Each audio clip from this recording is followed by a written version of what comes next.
बाबा से बुलंद दुरूद भेज दें मोहम्मद व आले मोहम्मद पर।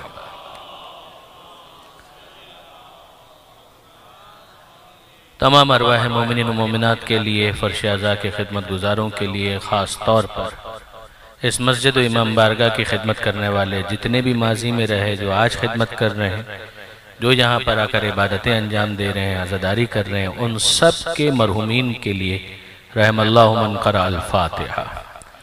बिस्मिल्लाहिर्रहमानिर्रहीम, अल्हम्दुलिल्लाहि रब्बिल आलमीन, अर्रहमानिर्रहीम, मालिकि यौमिद्दीन, इय्याका नअबुदु व इय्याका नस्तईन, इहदिनस सिरातल मुस्तक़ीम, सिरातल लज़ीना अनअमता अलैहिम, गैरिल मग़दूबि अलैहिम वलद्दाल्लीन, बिरहमतिका या अरहमर राहिमीन। सल्लल्लाहु अला मुहम्मद व आले मुहम्मद। मोमिनीन मिलकर एक मरतबा दुरूद भेज दें मोहम्मद व आले मोहम्मद पर।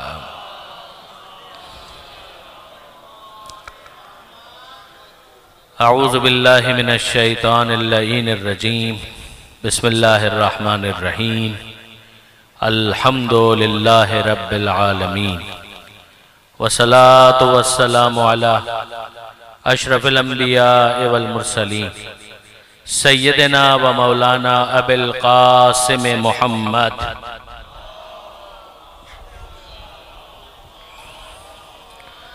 व अहले बैतिहि तय्यबीन अत्ताहिरीन अल-मअसूमीन अल-मज़लूमीन अल-मुंतजबीन अल-मुंतखबीन अल-मयामीन, ला सिय्यमा अलल इमाम अल-मुंतज़र वल हुज्जत अस्सानी अशर अल्लज़ीना अज़हबल्लाहु अन्हुमुर रिज्सा व तहरहुम तत्हीरा।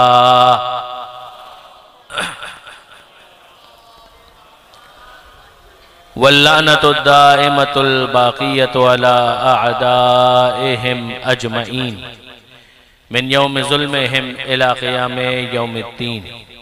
अम्मा बअदु फ़क़द क़ाल अल्लाहु सुब्हानहु व तआला फ़िल क़ुरआनिल हकीम, बिस्मिल्लाहिर रहमानिर रहीम, ला तहसबन्नल्लज़ीना क़ुतिलू फ़ी सबीलिल्लाहि अमवाता बल अहयाउन इंद रब्बिहिम युरज़क़ून। सल्लल्लाहु अला मुहम्मद व आले मुहम्मद। आज जो आयत मैंने आपके सामने तिलावत करने का शरफ हासिल किया, ये सूरह आले इमरान की आयत है और इस आयत में परवरदिगार आलम ने हयाते शोहदा पर गुफ्तगू फरमाई है। कुरान मजीद में सूरह बकरा और सूरह आले इमरान, इन दोनों सूरों में शोहदा की हयात से मुताल्लिक एक एक नुमाइंदा आयत आपको मिल जाएगी। सूरह बकरा कुरान मजीद का दूसरा सूरा है, सूरह फातिहा पहला सूरा और उसके फौरन बाद सूरह बकरा और उसके बाद सूरह आले इमरान। तो सूरह बकरा की जो आयत है उसको अगर हम पेश नज़र रखें तो फिर सूरह आले इमरान की इस आयत को समझना हमारे लिए निस्बतन आसान हो जाता है। मैं बहुत ज़्यादा आपको इस तमहीदी मरहले पर रोकूंगा भी नहीं और आज की हद तक गुफ्तगू बहुत तूलानी भी नहीं है। सूरह बकरा में परवरदिगार आलम ये इरशाद फरमाता है कि ला तक़ूलू लिमन युक़तल फ़ी सबीलिल्लाहि अमवात, कि देखो खबरदार तुम्हारी जबान पर यह जुमला नहीं आना चाहिए। किन के लिए? लिमन युक़तल फ़ी सबीलिल्लाह, के जो अल्लाह की राह में कत्ल कर दिए गए। तो वो कत्ल तो हो गए, कुश्तगान राह खुदा, कतील राह खुदा, खुदा की राह में उन्होंने अपनी जान का नजराना पेश किया, अपना सर वार दिया। लेकिन खबरदार तुम्हारी जबान पर यह जुमला नहीं आना चाहिए लिमन युक़तल फ़ी सबीलिल्लाह, जो अल्लाह की राह में कत्ल कर दिए गए, कि वो मर गए, वो मुर्दा है। खबरदार तुम्हारी जबान पर यह जुमला ना आए। बल अहयाउन, बल्कि वो जिंदा है। वलाकिन ला तशउरून, लेकिन तुम्हें उनकी जिंदगियों का शऊर नहीं है, तुम्हें अंदाजा नहीं है कि उनकी हयात की नौइयत क्या है। मगर जिस तरह की हयात उन्हें हासिल है उसका अगर तुम्हें शऊर नहीं है तो हम तुम्हें हक नहीं देते कि तुम जबान दराज करके उनको मुर्दा डिक्लेयर कर दो। तुम्हारे पास ये हक नहीं है। जिंदगी देने वाला कौन है? खुदा। मोहयी, वो जिंदगी देने वाला है। मौत देने वाला कौन है? खुदा। मुमीत, ये उसके नामों में से दो नाम है। मोहयी यानी जिंदगी देने वाला, मुमीत यानी मौत देने वाला। तो जो जिंदगी देने वाला है, जब वो जिंदगी की जमानत ले रहा है तो तुम फानी बंदों को क्या हक है कि उन बाकी बंदों पर मौत का फतवा सादिर करो? तुम्हारे पास हक क्या है? तुम्हारे पास कोई हक नहीं। अब यहां पर आइए, एक नुक्ता जो हजरत आयतुल्लाह उज़्मा अल्लामा सैयद अली नकी नक्कन साहब अल्लाह मकामहू ने बयान फरमाया और वाकई बहुत जाज़िब है, और मैं अपने नौजवान दोस्तों को हदिया कर रहा हूं, अपने बच्चों की खिदमत में अर्ज कर रहा हूं। मैं बुजुर्गान को मुखातब करने की कभी जसारत नहीं करता। बुजुर्गान है, वो तो पहले से ही वाकिफ है। मेरे असल मुखातब, मेरे एड्रेसी मेरे नौजवान दोस्त हैं, मेरे बच्चे हैं। जरा गौर कीजिएगा, यहां परवरदिगार ने क्या कहा? ला तकूलू, खबरदार तुम्हारी जबान पर यह जुमला ना। तो ऐसा लग रहा है कि गोया तहजीब के खिलाफ है कि उन लोगों को कि जिन्होंने अपनी जिंदगी को खुदा की राह में कुर्बान कर दिया, उन्हें मुर्दा कहा जाए तो नामुनासिब है ना। उन्होंने अपनी जिंदगियां खुदा की राह में दे दी, तुम उनको मुर्दा कह रहे हो, तो ये मुनासिब नहीं है, ये सिविलाइज्ड वे नहीं है, ये कल्चर्ड वे नहीं है, वह तमीज के खिलाफ है। बहुत सारी चीजें ऐसी होती हैं कि वाकईयत के एतबार से देखें तो वैसी ही हैं, लेकिन यह कि बहरहाल अगर इंसान इस तरह से कहे तो इसको कहा जाता है बदतहजीबी और बदतमीजी। गौर फरमाइएगा, यानी क्या अर्ज करना चाह रहा हूं, फर्ज कीजिए कि अगर कोई किसी से मुलाकात करे तो क्या कहेगा? सलाम, वालेकुम अस्सलाम, यही होगा जो अंदाज है। और फिर उसके बाद अगर कोई छोटा है तो बड़ा उसको जिंदगी की दुआ देगा, तो क्या कहेगा? जीते रहिए। यही तरीके कार है कि अगर कोई बुजुर्ग है तो वो बच्चे को क्या कहेगा? वो कहेगा जवान को, नौजवान को, बुजुर्ग कहेगा जीते रहिए। ये जीने की दुआ है, मगर बुजुर्ग की जबान पर सजती है बच्चे के लिए, जवान के लिए। अगर बरअक्स हो जाए तो तवज्जो कीजिएगा, अगर बरअक्स हो जाए तो मुलाकात हो बुजुर्ग की किसी बच्चे से और बच्चा कहे जीते रहिए, तो आपको कैसा लगेगा?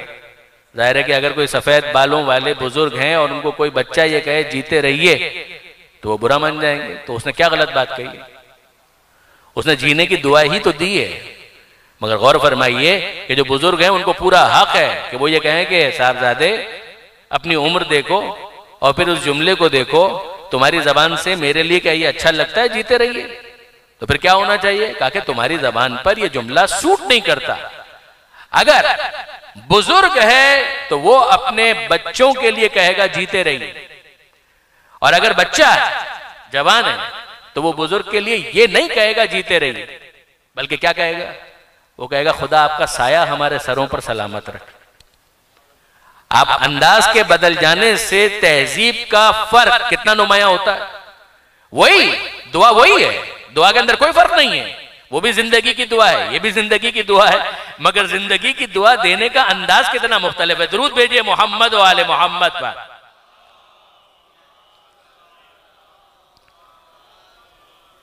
मैं आपकी खिदमत में एक और मिसाल अर्ज कर देता हूं ताकि मेरी बात वाज़ेह हो सके और मैं वापस आयत पर जा सकूं। गौर कीजिएगा कि मसलन अगर कोई शख्स है किसी जगह पर मेहमान और वो वहां पर पहुंचता है और उसके सामने दस्तरखान बिछाया जाए और दस्तरखान पर अनवाओ अकसाम की किस्में रख दी, मटन भी रख दिया, बीफ भी रख दिया, सब्जी भी रख दी, मीठा भी रख दिया, 4 किस्म के डेजर्ट्स भी रख दिए, बहुत सारी चीजें वहां पर रख दी, तो क्या माना जाएगा कि मेजबान ने बड़ा एहतमाम किया, बड़ा इंतजाम किया, बड़ा अरेंज किया सारी चीजों को। ऐसा ही है ना।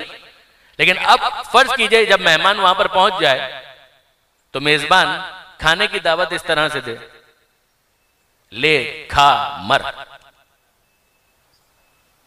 आप मुझे बताइए कि ये जुमला ले खा, अरे मर भी हटा दीजिए, सिर्फ इतना ही जुमला हो ले खा, तो जो अहले ज़बान नजर आते हैं वो तो इतना मायूब समझेंगे कि वो वहां से उठकर चले जाएंगे। वो कहेंगे कि साहब ये खाने की दावत दी जा रही, ये क्या हो रहा है?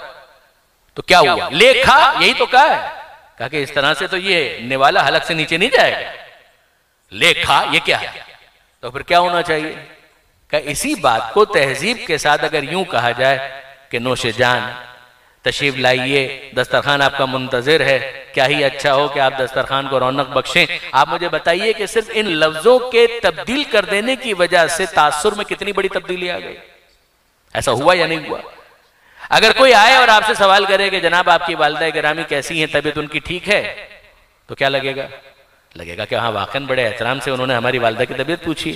लेकिन मुझे बताइए कि अगर लफ्ज तब्दील हो जाए वहीं पर और ये कहा जाए कि तेरे बाप की बीवी की तबीयत कैसी है, अब आप मुझे बताइए। बाप हैं, जी हां, जो आपकी वालिदा है वो उनकी बीवी ही तो है, लेकिन आप में से हर एक कहेगा कि नहीं जनाब ये तो तहजीब के खिलाफ है। ये क्या अंदाज है गुफ्तगू का? ये पूछा जाएगा कि वालिदा की तबीयत कैसी है, खैरियत से है, ठीक है, लेकिन ये तो कोई अंदाज ना हुआ कि ये कहा जाएगा भाई तेरे बाप की बीवी की तबीयत कैसी है। ये है बदतमीजी।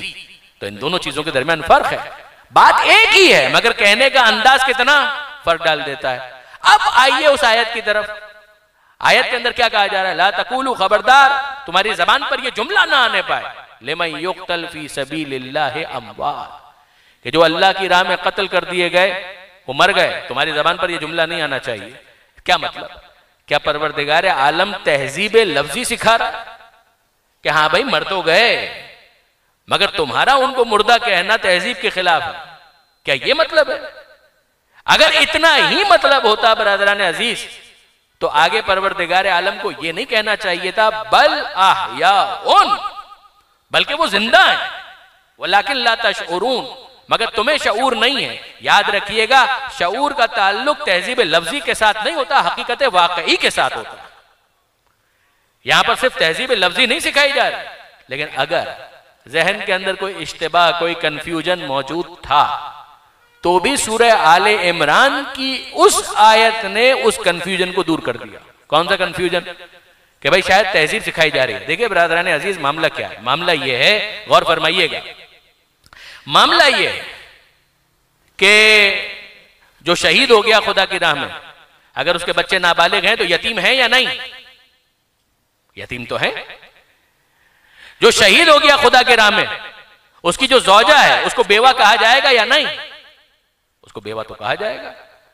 जो शहीद हो गया खुदा की राह में, जो उसकी मीरास है वो तकसीम होगी या नहीं? तकसीम तो होगी। तो उसकी बीवी बेवा भी हो गई, उसके बच्चे नाबालिग थे तो यतीम भी हो गए, उसकी मीरास और उसका तरका तकसीम भी हो गया। लेकिन फिर उसके बाद हुक्म क्या है? कहा कि उनको मुर्दा मत कहो। तो जहन में आ रहा है ना कि हाँ है तो मुर्दा, लेकिन बहरहाल बहरहाल बहरहाल उनको मुर्दा कहना तहजीब के खिलाफ है। लेकिन परवरदिगार ने कहा नहीं, ये अहकाम जो हमने दिए हैं, इन अहकाम की वजह से ये मत समझ लेना कि ये मुर्दा है, बल्कि ये जिंदा है। वलाकिन ला तशऊरून, तुम्हें शऊर नहीं है। लेकिन अब परवरदिगार आलम ने सूरह आले इमरान में जो लफ्ज इस्तेमाल किया है वो बलागत कुरानी का शाहकार। परवरदिगार आलम फरमाता है कि ला तहसबन्नल्लज़ीना क़ुतिलू फी सबीलिल्लाहि अमवाता। देखो, गुमान भी ना करना, जबान पर जुमला ना लाना। वो सूरह बकरा में कहा, यहां परवरदिगार आलम क्या कह रहा है?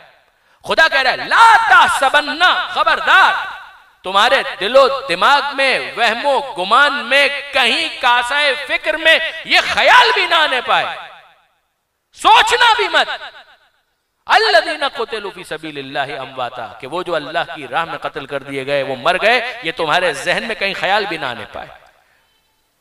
बल अहयाउन, बल्कि वो जिंदा हैं, इंद रब्बिहिम युरज़क़ून, और वो अपने रब के पास मुसलसल रिस्क पा रहे हैं। जिंदगी की अलामत क्या है? कि जो जिंदा होता है वो रिस्क से इस्तिफादा करता है।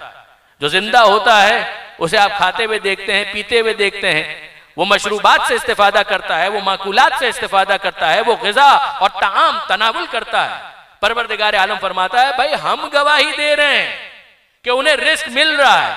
मोहयी हम, जिंदगी देने वाले हम, राज़िक हम, रिस्क देने वाले हम।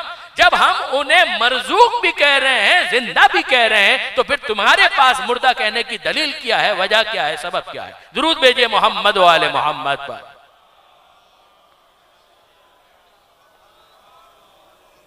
अब देखिए बरादरान अजीज, जाहिर है कि आपके दरमियान मजलिस की हद तक तो मैं पहली मरतबा ही हाजिर हुआ हूं, तो मुझे नहीं मालूम कि आपका क्या मिजाज है, मगर इतनी खामोशी की मुझे तवक्को नहीं थी। दुरूद भेजिए मोहम्मद वाले मोहम्मद पर।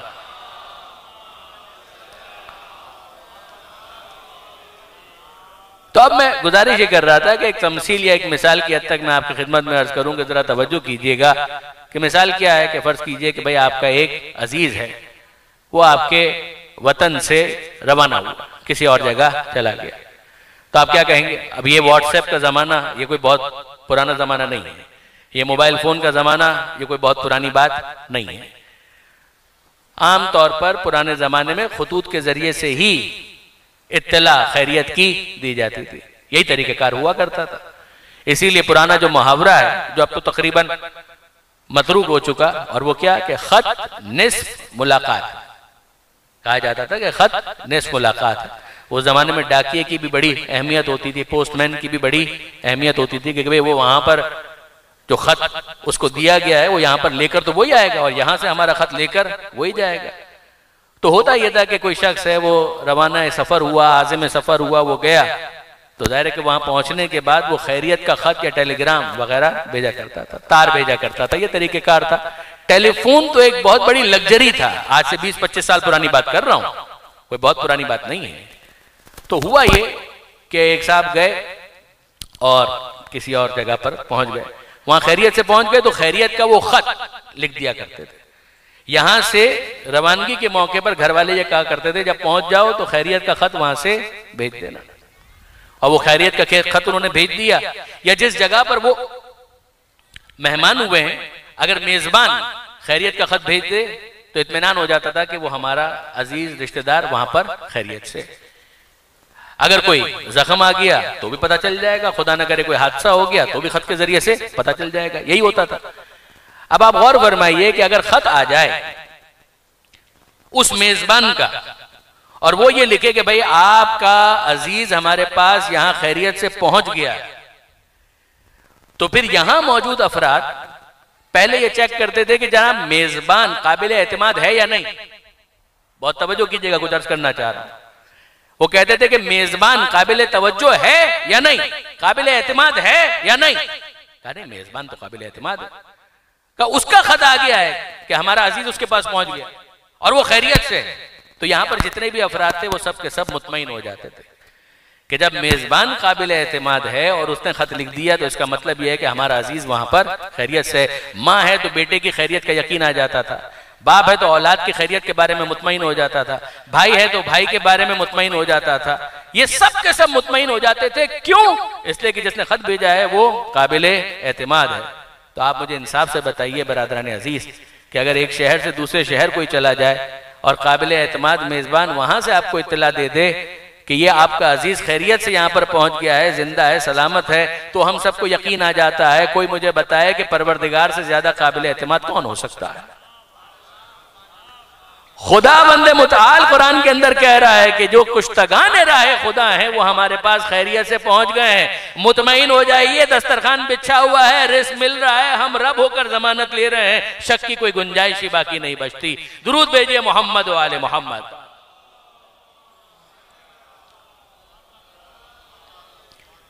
अब बरादरान अज़ीज़,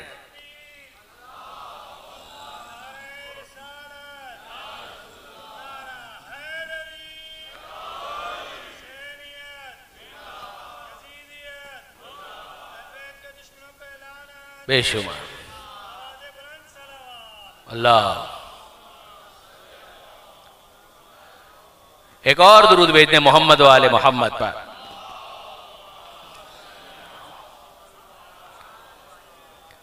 तो आपने बिरादरान अजीज अंदाजा किया, वाक़अन अजीब बात है कि परवरदिगार आलम जमानत ले रहा है। वो कह रहा है कि हमने रिज़्क़ भी फराहम कर दिया, हमने दस्तरखान भी बिछा दिया, अब उसके बाद तुम्हें शक की क्या गुंजाइश बाकी रहती है। लेकिन बरादरान अजीज, ये हयात शोहदा ने एक बहुत बड़े मसले को हल कर दिया।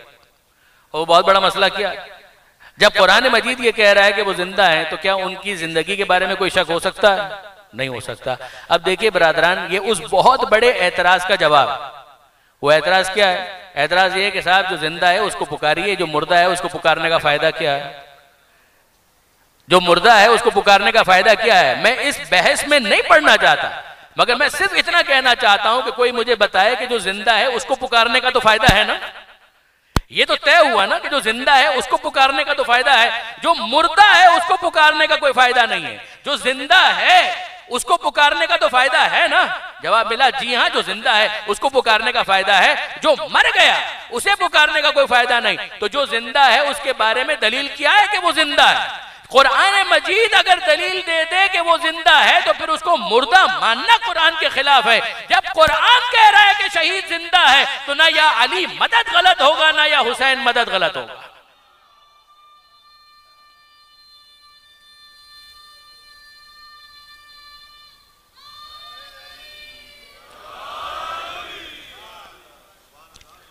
जब कुरान कह रहा है कि वो जिंदा हैं, तो अली की शहादत भी मुसल्लम है, हुसैन की शहादत भी मुसल्लम है, अब्बास की शहादत भी मुसल्लम है।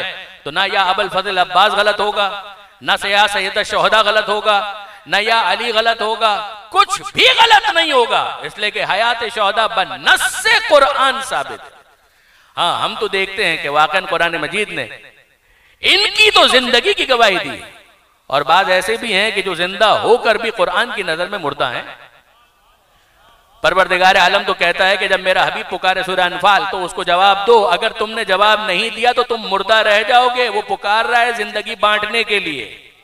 लिमा युहयीकुम, ये कुरान के अल्फाज, लिमा युहयीकुम इस्तजीबू, जब मेरा रसूल पुकारे तो उसकी पुकार पर लब्बैक कहो। क्यों? जब तुम लब्बैक कहोगे तो वो तुम्हें हयात की दौलत देगा, और अगर तुमने उसकी पुकार पर जवाब नहीं दिया तो याद रखना हयात की दौलत से महरूम हो जाओगे, चलते फिरते लाश बनकर रह जाओगे, मुर्दा रह जाओगे, हयात से महरूम हो जाओगे। हम भी यही कहते हैं कि हम चलती फिरती लाशों को कभी नहीं पुकारते, हम उनको पुकारते हैं कि ताज शहादत जिनकी जिंदगी की गवाही दे रहा है।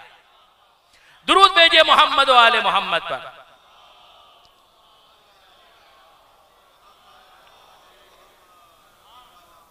कुरान मजीद के अंदर आपको मुनाफिकीन के बारे में ये ताबीर मिलेगी कि ये लकड़ियां हैं कि जिनको हवा के अंदर लटका दिया गया, यानी लकड़ी जिसके अंदर हयात नबातात, नबाती हयात होती है, प्लांट्स की जो लाइफ है वो भी उस वक्त तक होती है जब वो जड़ से मुत्तसिल हो, जब तक वो रूट्स के साथ। लेकिन अगर दरख्त को उखाड़ दिया जाए, हवा में मुअल्लक कर दिया जाए, कुरान की ताबीर है कि ये ऐसे हैं कि जैसे अपनी असल से मुनक़ता होने के बाद हवा में मुअल्लक। तो जो हवा में मुअल्लक होता है फिर वो मुअल्लक ही होता है, उसमें हयात नहीं होती। परवरदिगार फरमाता है ये चलती फिरती लाशें हैं। तो याद रखिएगा कि कुरान की नजर में कुछ ऐसे हैं कि जो जिंदा नजर आते हैं मगर मुर्दा हैं, और कुछ वो हैं कि जिनके सरो तन में भी जुदाई है मगर नोके नेजा पर तिलावत कुरान करके अपनी हयात का सबूत फराहम करते हैं। दुरूद भेजिए मोहम्मद व आले मोहम्मद पर।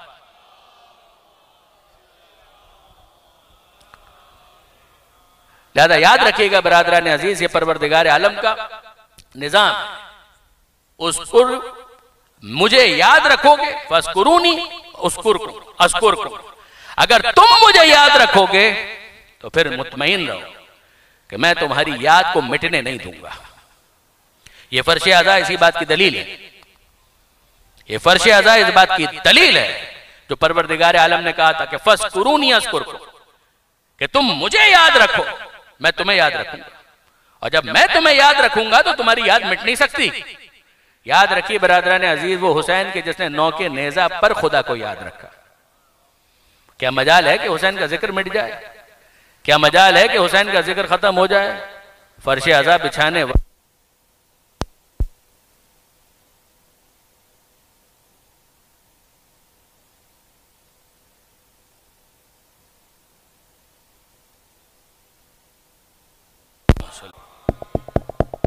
एक मर्तबा और दुरूद भेज दे मोहम्मद व आले मोहम्मद।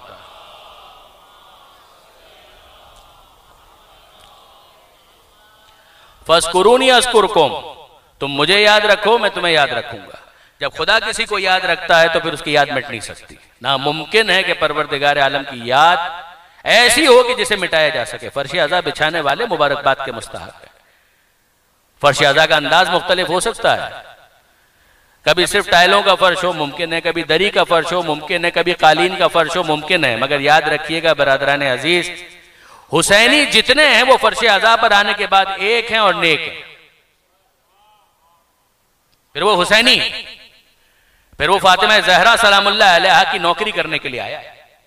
अगर वो जाकिर है तो भी, अगर वो सामे है तो भी, अगर वो मरसिया पढ़ने वाला है तो भी, अगर वो नौहा पढ़ने वाला है तो भी, अगर वो सलाम गुजार है तो भी, अगर वो मातम करने वाला है तो भी, ये जितने भी हैं, हदीस किसा पढ़ने वाला है, तिलावत कुरान करने वाला है, ये जितने अफराद हैं, अगर किसी ने माइक का इंतजाम संभाला हुआ है वो भी हुसैनी, अगर कोई तबर्रुक बांट रहा है वो भी हुसैनी। ये सब के सब हुसैनियत के रिश्ते में इस तरह से मुत्तसिल हैं, मुनसलिक हैं, मुनसजिम हैं कि फिर इनको जुदा नहीं किया जा सकता। फिर ये एक दूसरे को कॉम्प्लीमेंट करने वाले हैं, ये एक दूसरे का साथ देने वाले हैं, ये एक दूसरे को इस तरह से दिल बढ़ाने वाले हैं कि एक ही मकसद है और एक ही हदफ है कि हुसैनियत का पैगाम आगे बढ़ता चला जाए, हुसैनियत का पैगाम आगे बढ़ता चला जाए। हुसैनियत के पैगाम में किसी किस्म की रुकावट नहीं आनी चाहिए।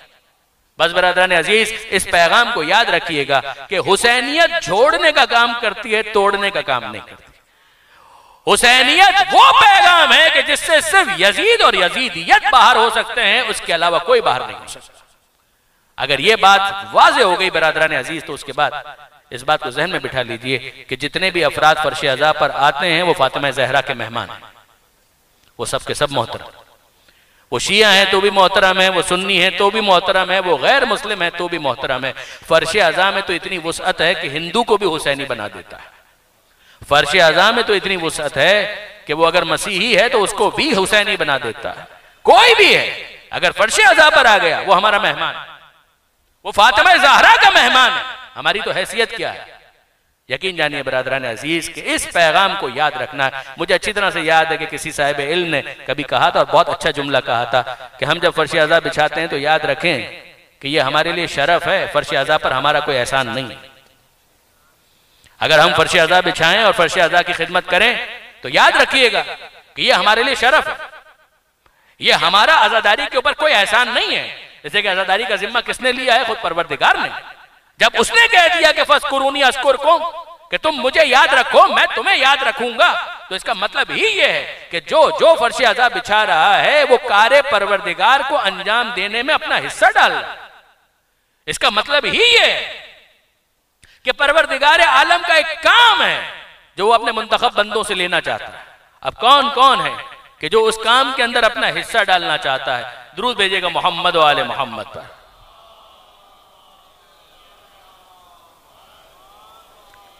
चलिए बरादरान अजीज, अभी ये इत्तला है कि चांद भी नजर आ गया, ताखीर ही से सही चांद नजर आ गया। चलिए अगर चांद नजर आ गया तो इसका मतलब तो यह है कि कल ही से शब यकुम हो गई, आज शब यकुम हो गई और पहली मुहर्रम का कल दिन मुकम्मल होगा और सरनामा कलाम की आयत में हम तब्दील करेंगे। लेकिन बहरहाल बरादरान अजीज, जो अर्ज करना चाह रहा था जुमला वो जरूर अर्ज करूंगा, वो साहिब इल्म का जुमला, और कितना खूबसूरत जुमला कि याद रखना कि ये काम तो परवरदिगार का है। मैं और आप क्या आजादारी बर्पा करेंगे? ये काम परवरदिगार का है, खुदावंद मुताल ने इसका इंतजाम किया। यानी मैं क्या अर्ज करना चाह रहा हूं कि याद रखिएगा, अगर आज सारी दुनिया ये फैसला कर ले कि हम फर्श अज़ा नहीं बिछाएंगे, आजादारी तब भी खत्म नहीं हो सकती। अगर सारे इंसान आजादारी को तर्क कर दें तो दरो दीवार से या हुसैन की सदाएं आएंगी, जमीन और आसमान से या हुसैन की सदाएं आएंगी। और आज खास तौर पर जो हमें याद करना है परचम कुशाई के मौके पर, उस वफादार कि जिसके सदके में अगर वफा की भीख का कोई सबक हमें हासिल हो जाए, दर से वफा की भीख अगर मिल जाए, कोई सबक हासिल हो जाए कि कौन होता है हुसैनी, तो हुसैनियों के अंदर सबसे पहला नाम है अबुल फजल अब्बास का। याद रखिएगा बरादरान अजीज कि जिसने हुसैनियत का पैगाम बताया, हुसैनियत का पैगाम सजाया, हुसैनियत का पैगाम सिखाया, वो शख्सियत का नाम है अब्बास अलमदार। देखिए बरादरान अजीज, वाकयान ये नाम ऐसा है कि जिसके साथ अलमदार का लाहिका इस तरह से जुड़ा हुआ है, वरना अलमदार कम नहीं है, अलमदार कम नहीं है। यानी जनाब जाफर तैयार भी अलमबरदार थे। अगर जंग सिफीन के अंदर देखेंगे तो आपको अब्दुल्ला इब्न जाफर भी अलमबरदार नजर आएंगे, मुस्लिम बिन अकील भी अलमबरदार नजर आएंगे। मैं सिफीन की बात कर रहा हूं, करबला की नहीं। वहां पर आपको ये अफराद अलम थामे हुए नजर आएंगे।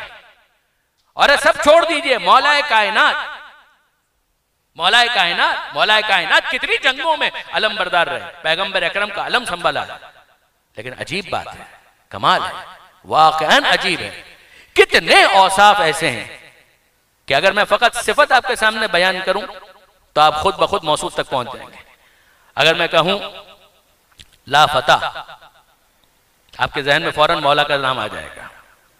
अगर मैं कहूं आपके सामने मुस्लिम अव्वल, आपके जहन में फौरन मौला का नाम आ जाएगा। अगर मैं कहूं ताजदार हल अता, आपके जहन में फौरन मौला का नाम आ जाएगा। लेकिन अजीब बात नहीं कि अलम बरदारी अली ने भी बहुत कमाल की है, मगर जब कहा जाए अलम बरदार तो अब जहन में अली का नाम नहीं आता। ऐ मौला मैं पूरी माजरत के साथ कहूं कि आप ही का वारिस अब्बास है, अब उसका नाम जहन में आता है। अगर मैं कहूं बा वफा तो अली की वफा भी बेमिस्ल बेनजीर है, लेकिन अगर मैं कहूं बा वफा तो जहन में जो पहला नाम आता है वो किसी और का नहीं है, अली के वारिस बेटे अब्बास अलंबरदार का। वो अलंबरदार भी है और वो वफादार भी है, और किस तरह उसने वफा को निभाया।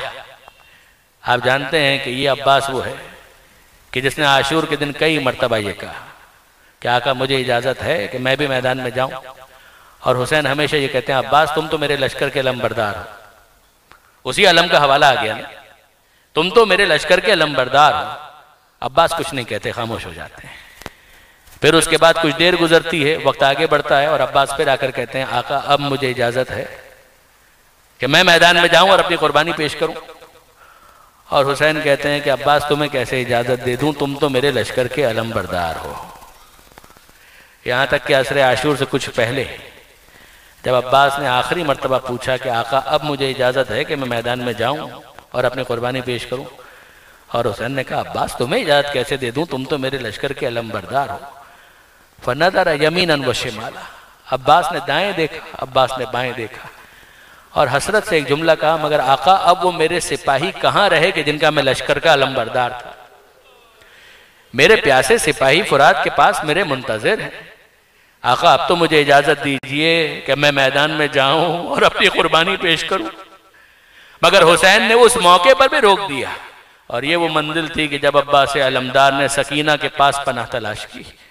सब अब्बास के पास पनाह के तलबगार हैं, मगर अब्बास को कहाँ पनाह मिली। जब सकीना अपनी प्यारी भतीजी को देखा, और सकीना मासूमियत के साथ कहती हैं कि चाचा जान क्या आपको मेरे सूखे हुए होंठ नजर नहीं आते? क्या आपको मेरी प्यास का कोई एहसास नहीं है? क्या आपको नहीं मालूम कि मैं कितनी प्यासी हूं? अब्बास को उम्मीद की किरण नजर आई। सकीना को प्यार से गोद में लिया और कहा सकीना बहुत प्यासी हो? कहा कि हाँ चाचा जान मैं बहुत प्यासी हूँ। कहा सकीना पानी चाहिए? कहा चाचा जान मुझे पानी चाहिए। कहा बस एक काम कर दे सकीना, मैं तेरे लिए पानी का इंतजाम करूंगा। कहा चाचा जान फरमाइए मैं क्या आपकी खिदमत कर सकती हूँ? कहा सकीना बस आका से इजाजत दिला दे, बस आका से मुझे इजाजत दिला दे, मैं तेरे लिए पानी का इंतजाम करूंगा। सकीना ने कहा बस इतनी सी बात चाचा जान, बस इतनी सी बात? मेरे बाबा ने मेरी कोई बात कभी नहीं टाली, मुझे ले चलिए बाबा के पास, मैं आपकी सिफारिश करूंगी। अब्बास ने सकीना को आगोश में लिया, आहिस्ता आहिस्ता हुसैन के करीब आए। हुसैन ने दूर से अब्बास को देखा, सकीना को देखा, मश्क को देखा, और एक जुमला अब्बास से कहा और एक जुमला सकीना से कहा। अब्बास से कहने लगे जाओ अब्बास अब मैं नहीं रोकता, पानी की सबील करो, पानी का इंतजाम करो। मगर दूसरा जुमला सकीना से कहा, ऐ सकीना अभी तू अपने चचा की सिफारिश कर रही है ना, कुछ देर के बाद तुझे तेरा चचा बहुत याद आएगा। अरे जब तमाचे लगेंगे तुझे तेरा चचा याद आएगा, अरे जब ताजियाने लगेंगे तुझे तेरा चचा याद आएगा। सकीना अपनी मासूमियत में कुछ ना समझी, मगर जब अब्बास मैदान में गए, और अब सकीना कहाँ है, बच्चे कहाँ हैं? अब्बास तो मैदान में चले गए, मगर याद रखिए बच्चे सूखे कूजे लेकर खेमों से बाहर आ चुके हैं, और सकीना सबको तसल्ली दे रही है, ऐ बच्चों परेशान मत हो ना, मेरा चचा गया है और वादा करके गया है, कुछ देर के बाद पानी आने वाला है। बच्चों को अब अब्बास नजर नहीं आ रहे, मगर दूर से अलम नजर आ रहा है, वही अलम के जिसे अभी बुलंद किया जाएगा। मगर अजीजों कुछ देर के बाद वो अलम जो दूर चला गया था फिर वापस करीब आता हुआ नजर आया। बच्चों को उम्मीद है, आस है कि चचा वापस आ रहे हैं, अरे पानी आने वाला है। मगर अजीजों मंजर बदलता है, कभी अलम दाएं तरफ झुकता है, कभी अलम बाएं तरफ झुकता है, और हाय वो मंजर जो सकीना ने देखा कि अलम गिर गया। जैसे ही अलम गिर गया सकीना ने कूजे को फेंक कर कहा, ऐ चचा जान मुझे पानी नहीं चाहिए, ऐ चचा जान वापस आ जाओ। सकीना ने कूजा फेंक दिया, हुसैन ने कमर थाम ली, अलान इनका सरा ज़ाहरी, ऐ अब्बास ये तू नहीं जा रहा, हुसैन की कमर शिकस्ता हो चुकी है। अला वलानतुल्लाहि अलल कौमिज़ ज़ालिमीन व सयअलमुल लज़ीना ज़लमू अय्या मुनक़लबिन यनक़लिबून। मातम हुसैन, मातम बावफ़ा अब्बास।